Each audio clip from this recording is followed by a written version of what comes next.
Shri Swami Samarth Priya's life या YouTube channel तुम्हा सर्वांचं मनपूर्वक स्वागत आहे। सगळ्या पौर्णिमांमध्ये सगळ्यात मोठी पौर्णिमा ही कोजागिरी पौर्णिमा ही मानली जाते।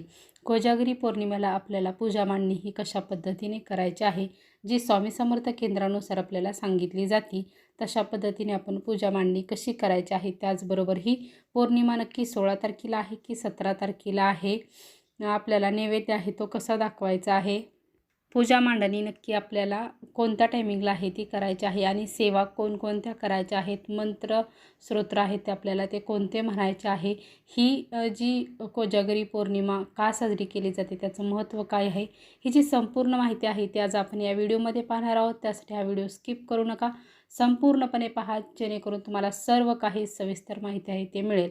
कारण ही कोजागिरी पौर्णिमेची पूजा आहे ती वर्षातून एकदाच आहे ती केली जाते। अतिशय प्रभावशाली ही जी आहे ती सेवा आहे, धनप्राप्तीसाठी ही सेवा आहे ती केली जाते। चला आता आपण माहितीसाठी सुरुवात करूया।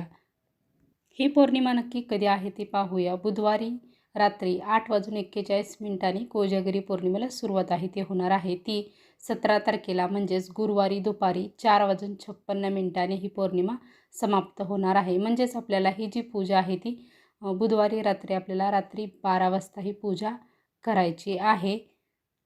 कोजागिरी पौर्णिमेचं नक्की महत्त्व काय आहे? पौराणिक कथेनुसार एक दिवस सगळी प्रजा भगवान नारायणाकडे जातात आणि त्यांची जी करुणा कहाणी आहे ते त्यांना सर्व सांगतात। भगवान नारायण हे असे म्हणतात की शारदीय पौर्णिमेच्या रात्री इंद्रदेव, चंद्रदेव, कुबेरदेव आणि लक्ष्मी माता हे पृथ्वीवरती मध्यरात्री भ्रमण करण्यासाठी येतात। त्या काळामध्ये जो कोणी व्यक्ती जागरण करून त्यांची सेवा करेल, त्यांचे नामस्मरण करेल, त्यांना ते फलरूपी धनप्राप्ती प्रदान करतील, असा साक्षात भगवान नारायणांनी हा दिलेला वर आहे। तेव्हापासून ही कोजागिरी पौर्णिमा आहे ती साजरी केली जाते आणि ह्या कोजागिरी पौर्णिमेला एवढं त्यामुळे महत्त्व आहे। या दिवशी देवांना आपण प्रसाद म्हणून काय दाखवायचं असतं, कारण देव हे स्वर्गवासी असल्यामुळे त्यांना आपण जे अमृतरूपी जे गाईचं दूध आहे ते आपण या दिवशी जे तयार करतो, म्हणजेच गाईचं दूध आहे ते आपल्याला आठवायचं असतं आणि त्यावरती चंद्राची किरणं पडल्याने ते अमृतरूपी आहे ते होतं, अमृताप्रमाणे आहे ते होतं। त्यामुळे ते आपण देवांना प्रसाद म्हणून आहे ते दाखवायचं आहे। आता आपण पूजा मांडणी कधी करायची आहे, तर पूजा मांडणी ही आपण 11:30 पासून पूजा मांडणीला सुरुवात आहे ती करायची आहे। 12 वाजेपर्यंत आपली संपूर्ण पूजा मांडणी आहे ती करून झाली पाहिजे, कारण आपल्याला 12 ते 12:49 पर्यंत आपल्याला सेवा आहे ती करायची आहे। तर सेवा आपण काय करायची आहे त्यानंतर आपण पाहणार आहोत, पण त्या अगोदर आपण पूजा मांडणी कशी करायची आहे ते पाहूया। पूजा मांडणी करण्यासाठी आपल्याला एक पाट घ्यायचा आहे, त्याच्यावरती आपल्याला पांढरं वस्त्र आहे ते अंथरायचं आहे। जर आपल्याकडे पांढरं वस्त्र जर नसेल तर आपण लाल, पिवळं कोणत्याही प्रकारचं आहे ते अंथरू शकतो। यानंतर आपण दीप आहे ते प्रज्वलित आहे ते करून घ्यायचं आहे। प्रथम दीप प्रज्वलित करायचं आणि त्या दीपाची पूजा आहे ती करायची आहे। आपल्याला पूजा करून झाल्यानंतर आपण कोणतीही पूजाची सुरुवात करताना आपण गणपतीची स्थापना आहे ती करायची असते, म्हणून एक सुपारी आहे ती आपल्याला घ्यायची आहे। ती तामणात ठेवल्यानंतर आपण तिला अभिषेक आहे तो घालायचा आहे। अभिषेक आपण 11 वेळा ओम गण गणपते नमः हा मंत्र म्हणायचा आहे। यानंतर ती सुपारी आहे ती स्वच्छ पुसून घ्यायची आहे। 2 विड्याची पाने ठेवून त्यावरती थोड्याशा अक्षता ठेवून त्यावरती ती सुपारी ठेवायची। सुपारीची आपल्याला गणपती स्वरूप मांडलेली आहे तिची आपल्याला पूजा आहे ती करून घ्यायची। हळदी कुंकू अक्षदा फूल आहे ते दाखवून घ्यायचं आहे। यानंतर आपण गणपतीला गुळ खोबऱ्याचा नैवेद्य आहे तो ठेवून घ्यायचा आहे। अशा पद्धतीने आपण गणपतीची स्थापना आहे ती करून घ्यायची आहे। यानंतर आपल्याला एक कलश आहे तो घ्यायचा आहे। कलश हा आपल्याला इंद्रदेवांचं स्वरूप म्हणून आपण कलशाची स्थापना आहे ती करायची आहे। जो आपण कलश घेणार आहे तो आपल्याला पाण्याने भरलेला कलश आहे तो घ्यायचा आहे। त्या कलशाला मधोमध आपल्याला कुंकवाने स्वस्तिक आहे ते काढायचं आहे आणि चारी दिशांना आपण हळदी कुंकवाचे पट्टे आहेत ते आपल्याला ओढून घ्यायचे आहेत। अशा पद्धतीने आपण तो कलश आहे तो तयार करून घ्यायचा आहे। त्या कलशामध्ये आपल्याला सुपारी, 1 रुपयाचे नाणे, अक्षदा, फूल, हळदी कुंकू आहे ते आपल्याला त्यामध्ये सर्व काही टाकायचं आहे। यानंतर आपल्याला नारळ आहे तो याच्यावरती ठेवायचा नाही, तर आपल्याला यावरती आपल्याला एक आंब्याचा डहाळा आहे तो आपल्याला ठेवायचा आहे। अशा पद्धतीने आपण इंद्रदेवांची स्थापना आहे ती करून घ्यायची आहे। यानंतर त्याच्याच शेजारी आपल्याला लक्ष्मी मातेची स्थापना आहे ती करून घ्यायची आहे। लक्ष्मी मातेची स्थापना करण्यासाठी आपल्याला 2 विड्याची पानं आहेत ते ठेवायचे आहे। आपण एक सुपारी आहे ती घ्यायची आहे। सुपारीला आपण किंवा तुम्ही मूर्ती जरी घेतली तरीही चालू शकते. तुम्ही तुमच्या इच्छेनुसार आहे ती करू शकता. सुपारी घ्यायची आहे, त्याच्यावरती आपल्याला लक्ष्मी मातेचा मंत्र आहे तो म्हणायचा आहे 11 वेळा. ओम महालक्ष्मीच विद्महे विष्णू पत्नीचे धीमहि तन्नो लक्ष्मी प्रचोदयात. हा वेळ 11 वेळा म्हणून आपण अभिषेक आहे तो घालून घ्यायचा आहे. ती सुपारी स्वच्छ पुसून घ्यायची आहे. त्या पानाच्या विड्यावरती थोड्याशा अक्षदा ठेवून त्यावरती सुपारीची स्थापना आहे ती करून घ्यायची आहे. हळदी, कुंकू, अक्षदा, फूल अर्पण आहे ते आपल्याला करून घ्यायचं आहे. यानंतर आपण कुबेरदेवांची स्थापना आहे ती करायची आहे. तेच शेजारी आपल्याला 2 विड्याची पानं ठेवायची आहे. तुम्हाला स्क्रीनवरती दिसतच असेल आपण पूजा मांडणी कशी करत आहोत त्याच पद्धतीने आपल्याला करायची आहे. कुबेरांसाठी 2 विड्याची पानं ठेवायची. यानंतर दुसरी एक सुपारी घ्यायची आहे. त्याच्यावरती कुबेरदेवांचा मंत्र आहे तो आपल्याला म्हणायचा आहे. आपल्याला कुबेरदेवांचा दुसरा कोणता जरी मंत्र येत नसेल तर आपण ओम कुबेरदेवताय नमः हा जरी मंत्र 11 वेळा म्हटला तरीही चालेल. आणि आपण त्यांना अभिषेक घालून घ्यायचा आहे. आणि नंतर ती सुपारी आहे ती स्वच्छ पुसून आपण त्या विड्याच्या पानावरती थोड्याशा अक्षता ठेवून तिथे स्थापन करायचे आहे. त्याला हळदी, कुंकू, फूल, अक्षता आहे ते अर्पण करून घ्यायचं आहे. अशा पद्धतीने कुबेरदेवांची आपल्याला स्थापना करून घ्यायची आहे. यानंतर आपल्याला चंद्रदेवांची स्थापना करायची आहे. चंद्रदेवांची स्थापना करण्यासाठी आपल्याला त्याच्या शेजारी एक असा भरीव असा गोल आहे तो तांदळाने तयार करायचा आहे, असा गोलाकार. किंवा तुमच्याकडे जर चांदीचा जर असा भरीव असा गोल जर असेल, असा शिक्का जर असेल तर तोही तुम्ही ठेवू शकता. किंवा तांदूळ जरी आपण ठेवले तरी चालतात. तुम्हाला स्क्रीनवरती दिसत असेल त्या पद्धतीने आपण तांदूळाचा असा गोल आकार आहे तो काढून घ्यायचा आहे.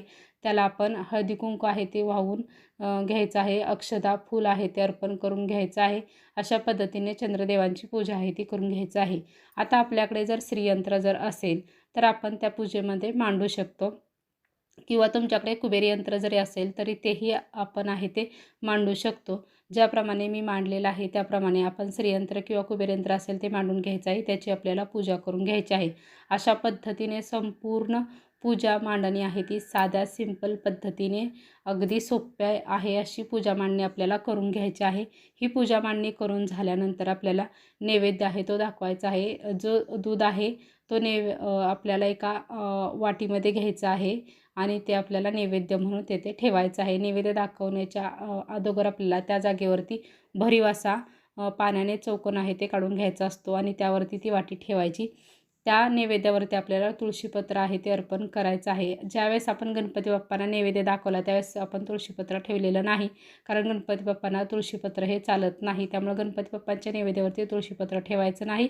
आपण हा जो दुधाचा नैवेद्य ठेवलेला आहे त्यावरती आपण तुळशीपत्र आहे ते ठेवायचं आहे. अशा पद्धतीने आपल्याला पूजा मांडणी आहे ती करून घ्यायची. आता आपण सेवा काय करायच्या आहेत. आता ही पूजा मांडणी आपल्याला 12 वाजेपर्यंत संपूर्ण पूजा मांडणी अशा पद्धतीने करून झाली पाहिजे. अशा पद्धतीने आपण करायचे आहे. नैवेद्य ठेवत असताना आपल्याला एक मंत्र आहे तो म्हणायचा आहे. तो तुम्हाला स्क्रीनवरती फ्लॅश होईल, तोही तुम्ही पाहून म्हणू शकता. आता तोही मी सांगते. ऋण योगादी दारिद्र्य अपमृत्यू भय शोक मनस्ताप नाशयंतु मम सर्वदा. हा मंत्र आहे तो आपल्याला 3 वेळा आहे तो म्हणायचा आहे. कोजागिरी म्हणजेच जागर म्हणजे कोण जागर करत आहे असा याचा अर्थ होतो. म्हणजेच लक्ष्मी माता आहे ती बघते की कोण आहे ते जागरण करत आहे, कोण आपली सेवा आहे ती करत आहे, तसा ती त्यांना कृपाशीर्वाद आहे ती देते. म्हणून याला जागर असं म्हटलं जातं. देवी लक्ष्मी ही प्रेमाळू आहे, ती दयाळू आहे, ती हित करणारी आहे, ती सर्वांचं भलं करणारी आहे. तिची जी मोठी बहीण आहे तिला अक्काबाई असं म्हटलं जातं. आपण बोलता बोलता असं म्हणून जातो की अक्काबाईचा फेरा आला. म्हणजेच काय की ही अक्काबाई आहे ती या टायमिंगला म्हणजे 12 वाजता संपूर्ण घरांच्या वरून आहे ते फिरते आणि कोण कोण जागरण करत आहे ते बघते. जिथे जागरण होत आहे, जिथं लक्ष्मी मातेची सेवा केली जाते तिथे ती प्रवेश करत नाही. पण ज्या घरामध्ये लक्ष्मी मातेची सेवा आहे ती केली जात नाही, जागरण केलं जात नाही, त्या ठिकाणी ती प्रवेश करते. कारण तिला झोपाळू आळशी लोक आहेत ती खूप आवडतात आणि ती ज्या ठिकाणी जाते तेथे दारिद्र्य आहे ते येतं. म्हणून आपण या दिवशी जागरण करून लक्ष्मी मातेची सेवा आहे ती करायची असते, जेणेकरून आपल्या घरामध्ये लक्ष्मी माता यावी आणि लक्ष्मी मातेने आपल्याला कृपाशीर्वाद आहे तो द्यावा आणि तिचं जे वास्तव्य आहे ते आपल्या घरामध्ये कायमस्वरूपी टिकून राहावं, धनप्राप्ती आहे ती आपल्याला व्हावी, यासाठी आपल्याला या दिवशी ही जी पूजा मांडणी आहे किंवा ही जी सेवा आहे ती आपल्याला करायची असते. तर आता आपण या दिवशी आपल्याला सेवा आहे ती काय करायची आहे ते पाहूया. आपल्याला या दिवशी प्रथम आपल्या गुरूंची म्हणजे श्री स्वामी समर्थ महाराजांचा 11 माळी जप आहे तो करायचा आहे. यानंतर लक्ष्मी गायत्री मंत्र आहे तो म्हणजे ओम महालक्ष्मीच विद्महे विष्णुपत्नीचे धीमहि तन्नो लक्ष्मी प्रचोदयात. याची आपल्याला एक माळ आहे ती करायची आहे. यानंतर विष्णू गायत्री मंत्र आहे तो आपल्याला एक माळ करायचा आहे तो म्हणजे ओम नारायणाहि विद्महे वासुदेवाय धीमहि तन्नो विष्णू प्रचोदयात. याची आपल्याला एक माळ आहे ती करायची आहे. यानंतर आपल्याला कुबेरदेवांचा मंत्र आहे तो आपल्याला एक माळ आहे तो करायचा आहे. कुबेरदेवांचा हा मंत्र आहे ओम वैश्रवणाय स्वाहा, ओम श्री ओम ह्रीं श्रीं ह्रीं क्लीं श्रीं क्लीं श्रीं वित्तेश्वराय नमः. हा जो मंत्र आहे तो आपल्याला एक माळ आहे तो करायचा आहे. किंवा हा जरी अवघड वाटत असेल तरी आपण ओम कुबेर देवताय नमः हा जरी मंत्र 11 वेळा केला तरीही चालेल. 16 वेळा आपल्याला श्रीसूक्त आहे ते म्हणायचं आहे. 1 वेळा व्यंकटेश स्तोत्र आहे ते म्हणायचं आहे. आणि गीतेचा जो 15वा अध्याय आहे याचंही आपल्याला पठण आहे ते या दिवशी करायचं आहे. आता ही सेवा सांगण्यासाठी खूप जास्त वाटते, पण ही सेवा खरंच खूप जास्त नाही, खूप कमी वेळात होणारी आणि पटकन होणारी सेवा आहे. आपण जर या अगोदर जर वाचन जर करत असाल या सगळ्या ह्याचं किंवा हे मंत्र जर आपण पठण करत असाल तर आपली ही सेवा आहे ती लगेच होईल. जरी आपली 12:49च्या पुढेही जरी सेवेला वेळ गेला तरी काही हरकत नाही. तरीही आपण ही सेवा आहे ती करायची आहे. लक्ष्मी मातेला आहे ते आपल्याला प्रसन्न आहे ते करून घ्यायचं आहे.